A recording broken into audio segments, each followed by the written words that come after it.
இது வரைக்கும் நடந்த எலெக்ஷன் வேற, இப்ப நடக்க போற எலெக்ஷன் வேற.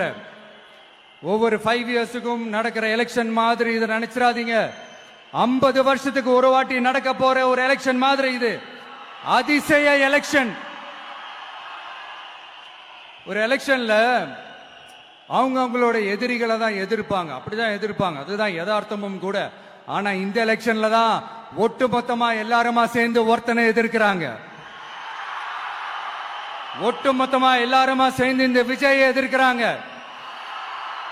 ஏன்னா இந்த விஜய் ஊழலை எதிர்க்கிறான், லஞ்சத்தை எதிர்க்கிறான், மக்களோட மக்களா நிக்கிறான். அந்த மக்கள் அவன் கூட நிக்கிறாங்க. அந்த காண்டு எப்படி அந்த காண்டு தான் ஒட்டுமொத்தமா எல்லாருமா சேர்ந்து ஒருத்தனை எதிர்க்க காரணம். நீங்க எப்படி வேணா எதிர்த்துக்காங்க, ஆனா போட்டி 2 பேருக்கு நடுவில் உள்ளதான்.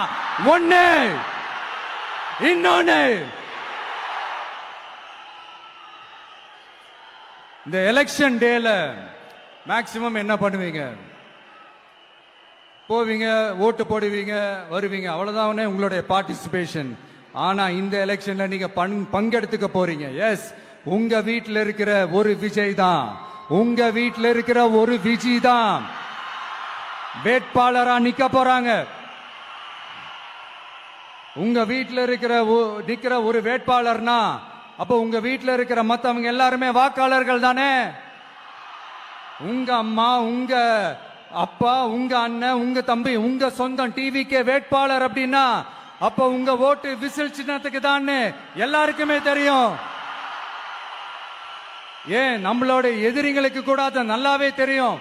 அதனாலதான் நமக்கு எதிராக அவ்வளவு அவதூறு பரப்புறாங்க. என்னென்ன அவதூறு பரப்புறாங்கன்றது உங்களுக்கே நல்லா தெரியும். ஆனா அவங்களுக்கு தெரியாது, ஏன் மேல அவதூறு பரப்புனா அது மக்கள் மேல அவதூறு பரப்புற மாதிரின்னு. எனக்கு அரசியல் தெரியலன்னு சொன்னா அது மக்களுக்கு அரசியல் தெரியலன்னு சொல்ற மாதிரின்னு. என்ன அசிங்கமா பேசினா அது மக்கள் அசிங்கமா பேசுற மாதிரின்னு. எனக்கு எதிராக செய்யற ஒவ்வொரு செயலும் அது மக்களுக்கு எதிராக செய்யற செயல் அவங்களுக்கு தெரியாம போச்சு.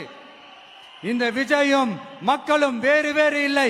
இந்த விஜயும் மக்களும் ரத்தமும் சதையும் மாறி, உடலும் உயிரும் மாறி, ஒன்னிலிருந்து ஒண்ண பிரிக்கவே முடியாது.